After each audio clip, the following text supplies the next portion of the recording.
mohon izin perkenalkan, mungkin sudah diperkenalkan oleh Mas Amin terkait dengan pekerjaan saya sehari-hari. Betul, nama saya Aldin Trianto, dipanggil Aldin saja, Bapak Ibu. Keseharian saya jadi Kepala Seksi Keuangan dan Akuntansi di Basnas Provinsi DKI Jakarta. Saya mentor, betul, alhamdulillah kita bareng. Wah, Allah Sauki, luar biasa emang, luar biasa emang. Sama-sama satu profesi Pak. Jadi kita, jadi kebetulan saya juga mentor, tapi untuk keuangan financial management ya. Jadi akuntansi manajemen. Kalau beliau UPJ. Oh, masya Allah. UPJ bukan UPJ.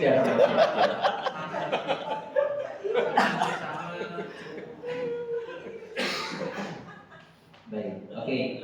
Pendidikan mungkin ada sedikit ya. Pernah di semuanya akuntansi dari mulai SMK, S1, ya alhamdulillah baru kemarin tahun lalu lulus S2, alhamdulillah. Alhamdulillah.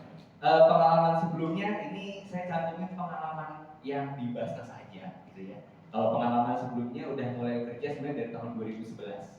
Tapi kalau 2011 kepanjangan karena dulu pernah di korporat juga 6 tahun, gitu ya. Dan baru mulai di Basnas ini di tahun 2020. Nah, kalau mungkin sebelumnya ada rumah sehat Basnas di sini, saya pernah kantor di sini Pak waktu itu. Alhamdulillah, gitu ya. Jadi waktu itu Jumatan sering di sini juga, gitu ya. Cuma belum kenal nih sama UPZ, masih teknis rendah apa gitu ya. Keburu ditarik ke pusat waktu itu.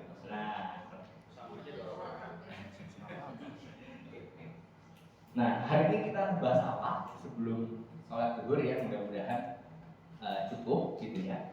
Sebenarnya PSAK 109 aja, kalau 101 kayaknya nggak terlalu nyentuh banget gitu ya. Karena kalau 101 itu isinya apa? Itu transaksi yang ada di perbankan tuh, mudharabah, musyarakah, ijarah, istisna dan segala macamnya. Nah itu artinya di PSAK 101. Nah kalau 109 ini benar-benar mengenai pengelolaan zakat gitu ya.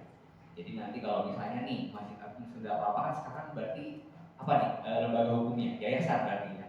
Nah nanti misalnya mau bikin kelas misalnya atau seperti apa gitu ya di luar sana misalnya. Nah itu nanti akan mengacu pada PSAK 109.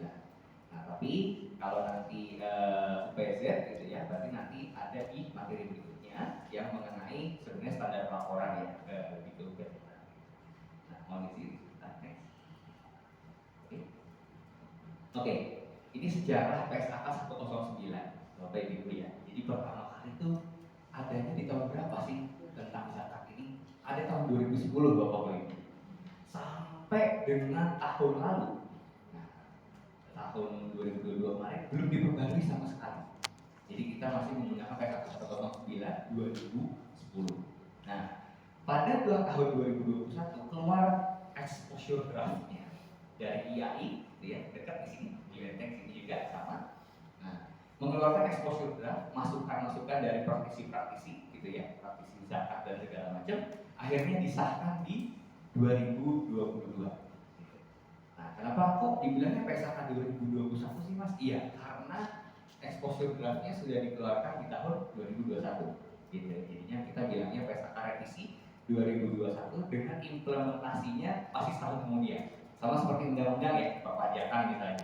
Itu pasti disahkan di tahun ini, maka berlakunya mungkin di tahun berikutnya. Nah itu bisa seperti itu, gitu ya. Jadi per 2022 kemarin, gitu ya, ini masih hangat banget gitu ya.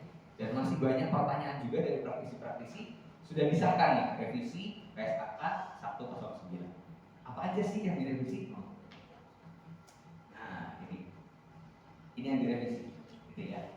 Jadi kalau 2010 kemarin, gitu ya, aset yang nilainya fluktuasi, contoh emas, tanah, dan segala macamnya, itu tidak diatur di PSAK 109 gimana cara pengukuran itu. Nah kalau sekarang diukur pada nilai wajar, jadi kita harus nyari nih nilai pasarnya berapa, terus kenaikan-kenaikan, penurunan-penurunan itu harus dicari. Ya. Contoh nih, kalau di BZ Masjid Agung misalnya, menerima barang zakat ya atau infak gitu ya dalam bentuk barang natura gitu ya, tapi nilai natura turun. Emas batangan, misalnya ya, yang gampang, menerima infak tapi bentuknya emas batang 1 kilo, 1 kilogram, berarti nilainya berapa? Oke, ibu, kalau sekarang harga emas 1 juta, ya, 970 juta malah. Oh iya, nggak tahu. Oke. Jadi estimasinya segitu ya, berapa ratus juta ya.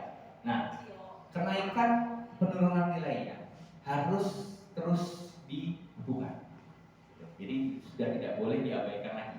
Kalau mungkin kita pertama kali dapat harganya 900 juta, maka sampai akhir harganya 900 juta. Kalau PSAK 2010.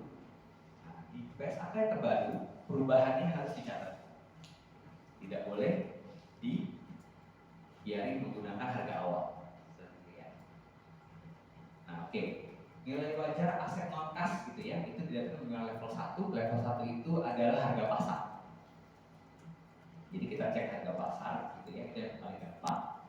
Nah, kalau di sini ada program kontrol Hasan gitu ya, kontrol Hasan gitu ya. Nah, kalau PSAK yang lama itu pakai penyisihan Bapak Ibu. Jadi dia langsung kita sisihkan bahwa dia mungkin nggak bayar sekian, disisihkan sampai dengan lunas. Nah, kalau sekarang langsung hapus tagih. Jadi untuk kontrol Hasan langsung diakui penyaluran sekarang. Contoh misalnya Masjid Agung Sejarah Kelapa dalam hal ini yayasan misalnya ya, melaksanakan program, atau PZT juga bisa melaksanakan program kontrol Hasan.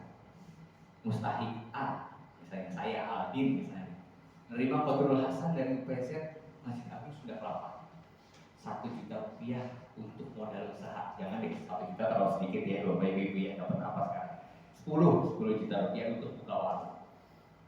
Nah, 10 juta itu suatu saat saya nggak bisa mengembalikan. Contoh misalnya bulan kedua, bulan ketiga misalnya, saya sudah balikin 2 juta, setoran 1 juta per bulan. Saya sudah balikin 2 juta, pas bulan ketiga saya nggak bisa mengembalikan. Berarti sisa hutang berapa? 7 juta rupiah ya, Bapak Ibu ya. Jadi 10 kurangi 2. Betul Hasan 0% ya, karena namanya core, ya kan? Nggak mungkin ada bunganya gitu ya. Nah, 7 juta ini tidak boleh disisihkan. Jadi langsung hapus tagih. Ditagih, Mas Aldi nggak bisa bayar, ya udah, oke. Berarti dijadikan penyaluran dari UPC. 7 juta pada program, misalnya program ekonomi untuk program ekonomi misalnya untuk mustahil, asnafi misalnya Pak miskin misalnya. Nah, jadi langsung hapus tagih, langsung penyaluran. Nah, terus kalau dibayar gimana? Nah, dibayar nggak boleh jadi penyaluran. Jadi masih di kapitalisasi di neraca, yaitu kita kontrol Hasan. Nah, seperti itu. Jadi uangnya akan muter aja gitu ya. Jadi ini penyaluran yang kalau misalnya kita bilang penyaluran tapi bukan penyaluran juga gitu ya. Kita membantu tapi sifatnya adalah piutang. Nah, itu kalau untuk kontrol Hasan. Mungkin silakan ya.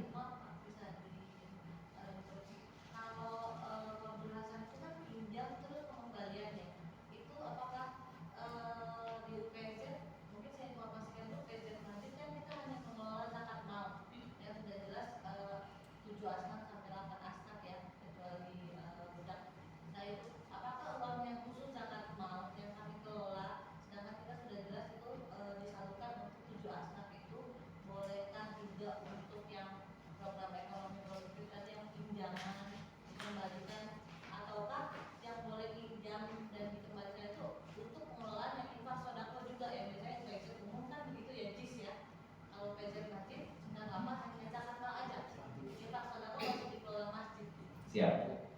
Kalau untuk